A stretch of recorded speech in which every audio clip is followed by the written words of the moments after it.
Bonjour et bienvenue dans l'Almanach des Faits Célestes. Je suis ravi de vous retrouver pour le commentaire astrologique pour la période du 10 au 18 juin 2023, la quatrième phase de la troisième lune de printemps nord, automne, sud. Donc, du dernier quartier à la nouvelle lune, dernier quartier le 10, nouvelle lune le 18 juin, et donc, nous allons regarder les thèmes de ces deux thèmes en particulier et revenir un petit peu sur la lunaison complète qui s'achève donc avant d'attaquer la suivante, voilà, qui commence donc le 18 juin euh, à 6h36. Ce sera la nouvelle lune, mais la lune sera encore dans le signe des Gémeaux, donc, puisque le solstice, quand le soleil arrive à 0 degré du cancer, c'est du 0 degré du signe du cancer, c'est le solstice, l'été nord, hiver sud. Donc, et c'est ce qui fixe c'est 0 cancer ou égale solstice de juin, 0 capricorne égale solstice de décembre, 0 bélier égale équinoxe de mars et 0 balance égale équinoxe de septembre. Ce sont les quatre bornes du zodiaque tropical. C'est le calage de notre matrice naturelle, Terre-Soleil, donc notre planète, notre étoile. Donc, c'est l'histoire de la Terre avec le Soleil. C'est ça le zodiaque tropique et c'est ce qui nous concerne en premier lieu. Après, évidemment, on peut regarder les étoiles pour avoir un recul encore plus grand. Mais le système solaire est le système lié à l'entité, à l'échelle juste supérieure, en fait, à la nôtre, en fait, en 4 étapes. La Terre est notre plus petit objet commun. On regarde ça dans le plan équatorial. Elle tourne autour du Soleil. Enfin, on voit le cycle solaire en un an. On fait ce qu'on regarde dans le plan écliptique également, équatorial et écliptique. Donc, dans le plan écliptique, on voit le thème astrologique et classique. Et en fait, on prend le point de vue héliocentrique, donc Soleil au centre. Et là, on considère l'ensemble du système solaire avec les planètes telles qu'elles sont par rapport au Soleil. Et donc, eh ben, voilà, on passe de l'échelle d'un individu à l'échelle d'une étoile et la structure dynamique est la même. Et voilà pourquoi nous faisons les thèmes des équinoxes, des solstices et des phases lunaires, donc, qui rythment notre vie collective et individuelle, bien sûr, également. Alors, partageons l'écran et allons voir le thème qui nous intéresse. Et voilà, nous y sommes. Donc, le 10 juin, à 19h31 TU, 21h31 à nos montres, c'est le dernier quartier de lune. Donc, le début de la quatrième phase de la lunaison. La lune est en poisson, entre Saturne et Neptune en maison 3, donc au carré du soleil, qui se trouve pile au descendant. Fortement tensionnel. Vraiment, là, ça pointe sur une multitude de problèmes, parce que les Gémeaux, c'est le signe multifacette. Donc, ça met en, en évidence quantité de problèmes de santé et d'organisation, de, de surchauffe, de santé aussi et de relations. Et dans les carrés à la Lune, voilà. On est dans une période fortement tensionnelle, ça c'est sûr. On va revenir un petit peu en arrière, mais on va quand même jeter d'abord un coup d'œil à la nouvelle Lune, donc le 18 juin.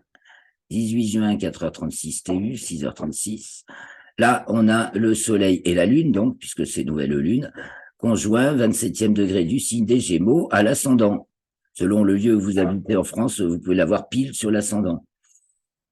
Et Saturne culminant, voilà, donc ça va c'est le point d'orgue de ce qui vient de se passer et on va entamer une période de recherche certainement parce que je pense que l'histoire sordide qui s'est passée à Annecy va rester chez nous traumatisé pas mal, posé énormément de questions et a généré certainement un certain malaise. On est au carré de Neptune, hein, c'est la semaine prochaine. Le Soleil arrive au carré de Neptune, quadrature ouest, la première quadrature, oui, donc quadrature ouest de Neptune.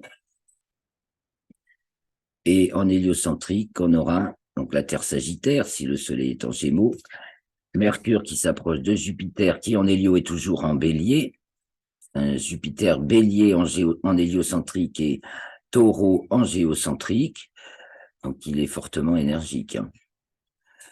C'est ce qu'il faut. Il y a une énergie, il faut remarquer aussi quand même la belle, formidable énergie. En héliocentrique, Saturne est parfaitement harmonique et fait un sextile à Jupiter. Donc, on dirait qu'on avance en introspection. Et puis, il y a l'intelligence du cœur avec Vénus, Scorpion en hélio. Vous voyez, elle est en Lion, en géocentrique. Donc, c'est ces deux signes inverses, Lion et Scorpion. Alors, soit c'est une Vénus exécrable, soit c'est une Vénus parfaitement parfaite. Voilà. À la fois sensible, intuitive et généreuse, ou alors totalement, horriblement égocentrique.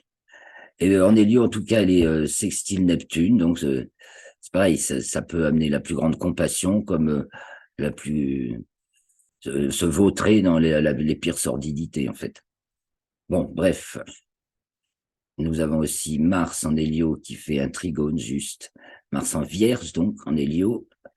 Lion en géocentrique. Trigone à Uranus. On va peut-être...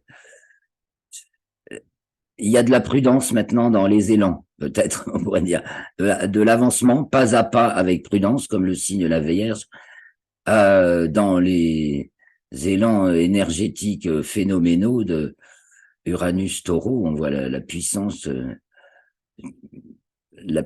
concentrée et la puissance du lancement. Uranus n'est pas forcément à l'aise en Taureau, mais le côté il y a une convergence à la fois dans la fonction uranienne et la concentration du Taureau fait qu'on peut concentrer énormément d'énergie et évidemment il y a cette espèce de rouleau compresseur là qui voudrait générer un monde unique, ce qui est totalement bien entendu impensable, impossible et qui ne crée que des tensions. C'est sans doute pour ça les tensions auxquelles on assiste en ce moment.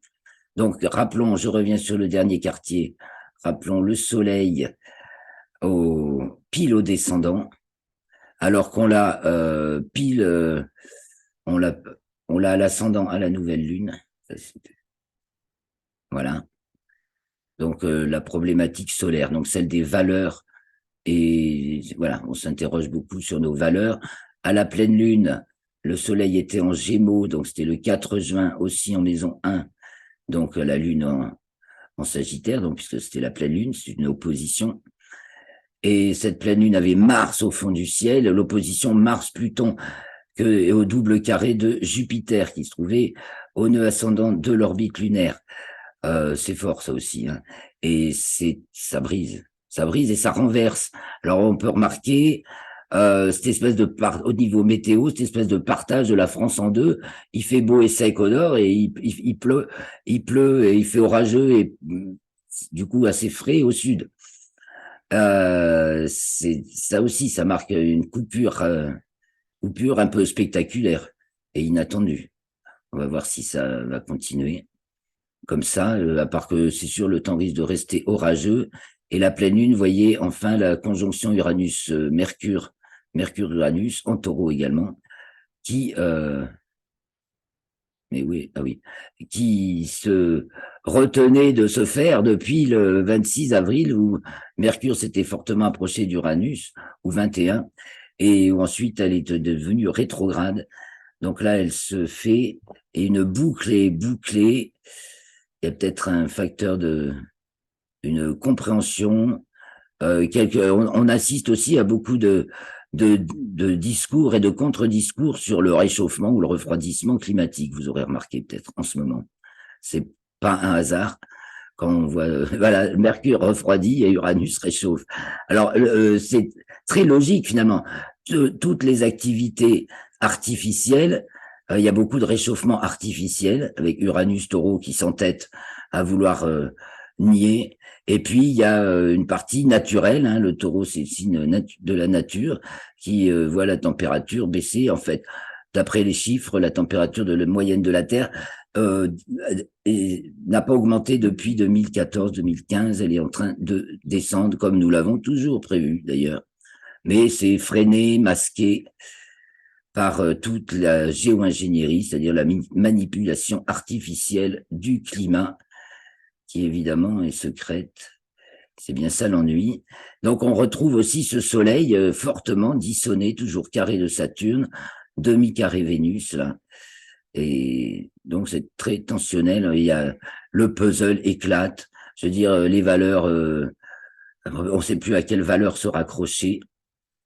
Et ben, beaucoup de vérités éclatent. Et donc on a vu ce terrible drame d'Annecy où on s'attaque aux petits-enfants. Oui, c'est ça aussi, il faut le dire. Mercure, les petits-enfants. Et on voit qu'en Hélio, Mercure était donc entre Pluton et Saturne, que je pense c'était donc le 7 avant-hier. Elle était conjointe donc à Saturne en Hélio. Ça peut... Et voyez cette Vénus Scorpion qui peut faire le plus grand bien ou le plus grand mal. Et c'est tensionnel avec la Terre. Euh, les contrées étrangères, évidemment, il faut toujours que ce soit quelqu'un qui soit pas de chez nous, jambon d'eau, mais enfin, c'était proprement le cas. Et quand, voilà, on peut revoir toutes les malheurs de la guerre, où c'est que ça amène les gens. C'est terrible et c'est les petits-enfants qui trinquent. Ça devient terrifiant. Donc le 27, c'était le premier quartier. 27 mai, c'était le premier quartier. Le milieu du ciel était entre Vénus et Mars. Vénus était encore en Cancer. Ensuite, elle est rentrée en Lion. Bon, ça fait monter un petit peu la température globale et on était déjà dans ce régime de fracture. Ça tenait encore en apparence, mais depuis, ça a craqué.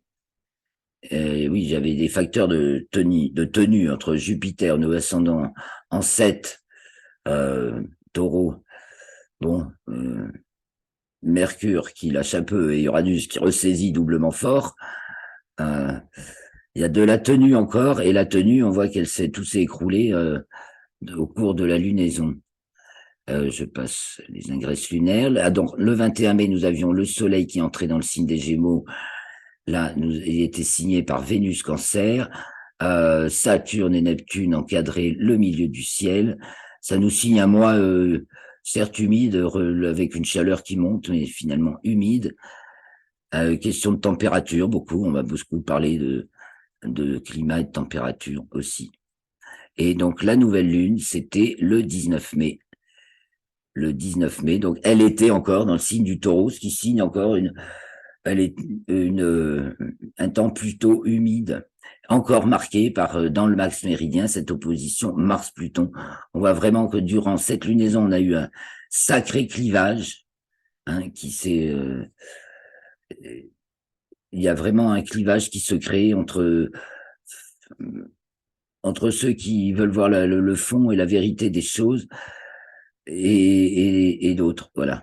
Entre ceux qui font un progrès humain, d'éveil à la vérité et puis aussi d'ouverture à la multidimensionnalité qui pose bien des problèmes, mais pourtant on est en train de l'intégrer. On avait une figure en Hélio qui est absolument magnifique, mais un Uranus taureau qui fait tout basculer comme un château de cartes et qui tient pas, quoi. Voilà, un magnifique château de cartes qui est pour vous. Je sais pas si vous avez rencontré ça dans votre vie au cours de cette lunaison. Moi, ça s'est produit avec le crash du site web en particulier. Très ravi d'avoir réussi à le remettre en ligne. Donc, je reviens maintenant sur notre actualité. Donc, dernier quartier, le 10. Qu'est-ce qu'on va dire pour cette semaine? Donc, on retrouve notre soleil toujours dissonné. Toujours dissonné. On a Mars qui est perturbateur aussi. Relais perturbateur, même équilibre. Oh là là, oui, ça sent, c'est guerroyant, hein, ça c'est sûr. Ça rougeoie.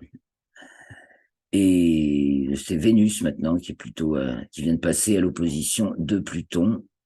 Toujours tout ça, c'est une figure au double carré de Jupiter qui est encore tout près du nœud ascendant de l'orbite lunaire. Donc une tenue décisive, hein, parce que quand c'est engagé quand ça se passe dans le plan de l'orbite lunaire, donc là puisque c'est au nœud, ça engage tout comment on dit, c'est pas le mot l'environnement certes, l'écosystème, voilà, tout l'écosystème est concerné. Puisque Jupiter touche le nœud ascendant, il y a tout un tas de choses qui paraissent, hein, qui explosent, parce que c'est assez explosif, bien sûr, avec le lion. Et toujours une tentative de mener le monde à coup d'histoire, mais bon, ça va durer le temps que ça dure. Il y a aussi les dénonciateurs, voilà, de tous les mensonges, de tous les scandales, puisque dans Pluton, bien sûr, on va voir ce qui est caché et et aussi ceux qui ont la connaissance de ce monde caché. Donc évidemment, il y a les deux côtés, il y a le pire et le meilleur, comme toujours. Et donc cet Uranus, oui, qui est aussi en héliocentrique, encore perturbateur de la forme, cette espèce une danseuse sur le gros orteil, en pointe sur le gros orteil. Ça, ça tourne beaucoup.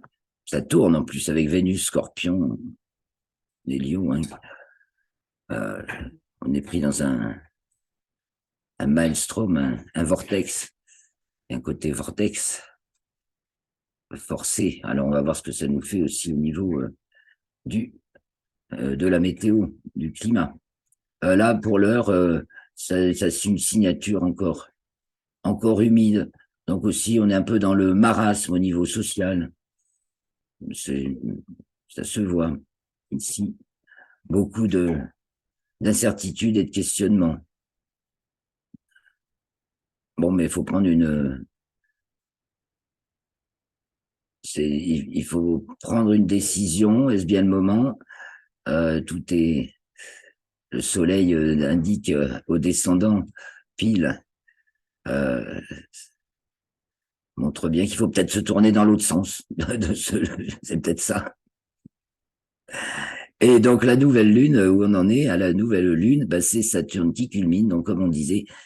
Et voilà, la nouvelle lune, et l'ancienne lune et la nouvelle se passent le relais, on pourrait dire, en maison 12, encore dans le signe des Gémeaux, et c'est encore tensionnel, carré à Neptune et demi-carré à Vénus, donc les fonctions petit e. Tiens, allons voir un petit peu le RET, mais je crois que je n'ai pas sorti les images. Alors, je vais essayer de vous les trouver rapidement. Images RET Zodiac, c'est là. Voilà. Donc, notre RET, reparlons un petit peu. Donc, Vénus et Neptune, les relais de l'existence intensive. Vénus qui vient de la représentation, donc de l'unique au duel, de l'unique représentatif au duel sensible, au duel sensible, et Neptune du multiple innombrable inconnu au sensible également. Alors évidemment, ça trouble, ça fait des vagues. Neptune, ça parle des vagues. Je reviens sur nos thèmes. C'était pour parler de Vénus et Neptune, qui étaient trigones en héliocentrique dans le thème de la nouvelle lune. C'est sûr qu'on avance avec à la fois le cœur et puis l'intuition et la logique. Hein, intuition et logique, Saturne plus pour la logique, aide un peu Jupiter. C'est la logique intuitive. Nous sommes en Poisson également. Donc en même temps, tous ces fracas, tous ces effondrements, parce que là vraiment, je sens on peut chercher dans ce qu'on vient de vivre ce mois-ci, tout ce qui s'est écroulé comme un château, tout ce qui d'un château de cartes s'est écroulé dans nos vies et dans le monde autour de nous. Qu'est-ce qu'on va construire maintenant? euh, Bon, il y a des jalons, hein. Bon, on a vu à quel point le gouvernement est devenu complètement autocrate et que il n'y a plus absolument plus aucune, voilà, ça se voit aussi d'ailleurs dans ce thème, hein. Voilà, le soleil dissonné au descendant, donc il a la position la plus forte, pile angulaire, demi-carré Vénus, les députés, on s'en tamponne, demi-carré Jupiter, l'ordre de la démocratie, on s'en tamponne, euh, on, on écrase, ce soleil écrase le peuple, la lune, évidemment. Donc tout le monde se sent bafoué. Donc ça crée des sentiments de rébellion, bien entendu, d'injustice et de rébellion. Voilà, alors j'attends un peu vos commentaires et remarques pour approfondir encore, parce qu'on n'a jamais fini. Donc là, c'était le 4, donc cette sacrée pleine lune, hein, elle a eu plein de tout, avec son carré Mars-Pluton, ben voilà, il y a de la casse, il y a des meurtres aussi, hein, là, on peut y voir. Il y a des choses qui s'écroulent, des vies aussi, parce qu'on commence et la guerre qui semble pas vouloir s'arrêter, quoi, la guerre en Ukraine qui semble ne pas vouloir s'arrêter. On va voilà, le 21 donc, on projette un petit peu plus loin. Le 21, le soleil entre dans le signe du Cancer et c'est donc le solstice de juin, le jour le plus long pour nous de l'hémisphère nord. Et nous avons pour ce signe du Cancer et cette saison de l'été en signature Vénus, Lion au milieu du ciel, donc à sa culmination en toute gloire entre la Lune et Mars. Waouh! Et Jupiter au descendant. Ah ben, je sais pas, ça semble dire que il y a une prise en main. Voilà, et le peuple, les gens, ses représentants et les gens du peuple prennent les choses, s'expriment, se manifestent et voilà, sont sur le devant de la scène en tout cas. Tandis que Jupiter, justement, est au gouverne. Alors, ben, le gouvernement, ouais, voilà, qui va renverser le gouvernement? Peut-être qu'enfin, il va y avoir renversement. On l'espère toujours, au bout d'un moment. Quant à Saturne en 4, harmonique Soleil et harmonique Jupiter, ça travaille avec intelligence et intuition et logique. Évidemment, par en dessous, ça se voit moins. L'ascendant est en Scorpion, quel temps fera-t-il? Il risque de faire chaud et chaud. Quoique voilà, elle est toujours orageux, hein, quand on voit carré Mars, Lion, carré Uranus, Taureau. Soyez tranquille, on manquera certainement pas d'eau, à moins que certaines régions en soient totalement privées et d'autres soient noyées. Ce qui est un peu la problématique d'une opposition radicale, comme on a vu Mars-Pluton tout à l'heure. Un petit Mercure en Gémeaux, bah ça fait du vent frais un peu et sympathique, quoi, une petite brise sympathique. Heureusement. Et donc un Saturne bien aspecté par le Soleil, ou un Soleil sage aspecté par Saturne, voilà, là, en mode discret, comme une grâce qui nous vient, il y a de la sagesse. Donc j'espère que ce mois du Cancer nous portera un peu plus de sagesse, nous permettra de développer notre sagesse. C'est ce que dit aussi la nouvelle lune avec son Saturne culminant. Et donc, on espère qu'on va entamer une nouvelle histoire avec des nouveaux personnages plus marrants, hein, qui sont ici. Et donc, il n'y a rien d'écrit d'avance. Et les dés sont jetés. Voilà, c'est tout ce que nous dit. Vous voyez, il n'y a rien à l'Occident, sauf Pluton à 8, sextile Neptune. Wow. Eh ben, ça promet, hein. Alors, je vous en dis pas plus, hein, parce que j'en sais pas plus, moi non plus. Mais je vous invite à venir décrypter les thèmes astrologiques avec moi et à apprendre un petit peu l'astrologie conditionnaliste qui est vraiment qui donne les briques de base, quoi, pour une interprétation tout à fait logique de la structure dynamique du système solaire en 4 points de vue strictement nécessaires et suffisants pour faire le tour d'une question, et donc à 4 échelles différentes. La nôtre, perso, pour le local où nous nous trouvons, et là, tiens, par exemple, on ne l'a pas développé, là, mais dans la nouvelle lune, on voit que c'est Uranus, alors c'est fait pour chez moi. Là, ça diffère passablement selon les lieux, donc ça mérite une attention particulière de faire le thème de son propre lieu.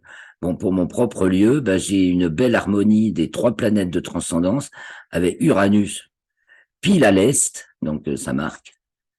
Ben, une belle tension de Vénus à Pluton aussi et un beau carré de Mars à Jupiter comme dans le thème écliptique. Mercure en 1 tout seul qui fait pas d'aspect, donc le laisse très libre. C'est la pensée nouvelle alors. Surtout qu'elle est en Gémeaux comme signe et Bélier en Hélio. Alors ça va, c'est l'esprit tout frais là. Et la nouvelle lune en 2, bon bah si elle veut bien me donner à croûter, je veux bien. Saturne en 10, on restera sobre. Voilà tout ce que je peux voir dans ce thème en cours vite fait. Donc ça, c'est le thème de l'espace local, la sphère locale, celle dont je suis le centre. Ça, c'est le thème de la sphère équatoriale, donc celle dont la Terre est le centre dans le plan de l'équateur, ici. L'axe des solstices, donc équinoxe, axe des équinoxes, axe des solstices. C'est pour ça que le soleil, donc, est à... Attends, mais c'est pas non, c'est la nouvelle lune, oui, c'est pas le solstice. Parce qu'au solstice, il est à 6 heures, pile d'ascension droite. Donc, le thème géoécliptique, c'est-à-dire la sphère locale ici projetée sur l'écliptique, avec donc les maisons, on a les points ici, et les 4, l'axe ascendant, descendant, donc levé de l'écliptique, coucher de l'écliptique, ce qui est au-dessus visible, ce qui est en dessous invisible, et l'axe méridien, donc ce qui est à sa culmination supérieure et sa culmination inférieure. Et à l'intérieur de chaque cadran, 3 maisons, 1, 2, 3, 4, 5, 6, 7, 8, 9, 10, 11, 12.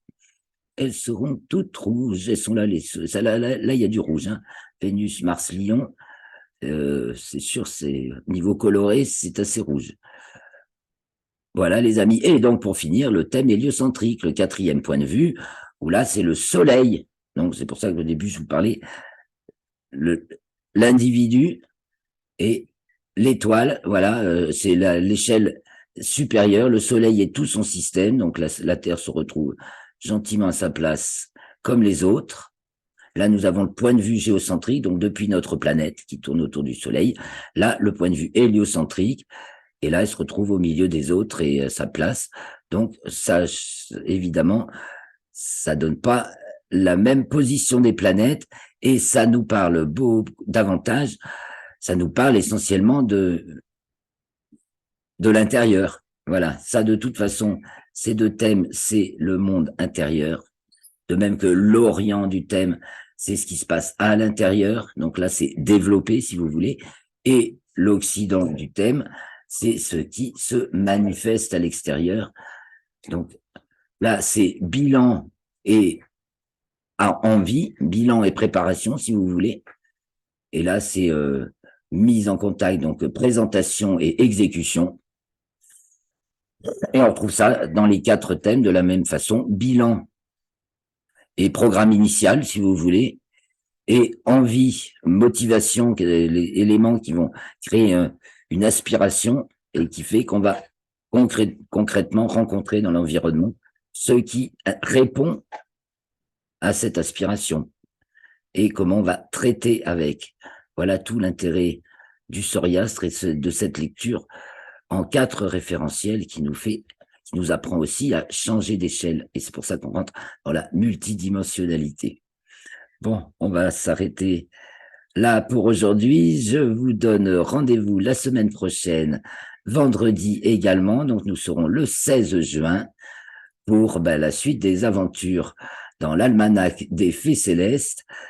Et ce sera donc pour la première la première phase, oui, de la 4e lune de printemps, puisqu'on sera encore au printemps et que l'été commencera durant cette première phase. Je vous remercie beaucoup, les amis. Merci de me mettre un pouce, merci de vous abonner, merci de contribuer un petit peu à me permettre d'avancer toujours mieux avec vous et l'almanach des Fées Célestes. Donc, à bientôt!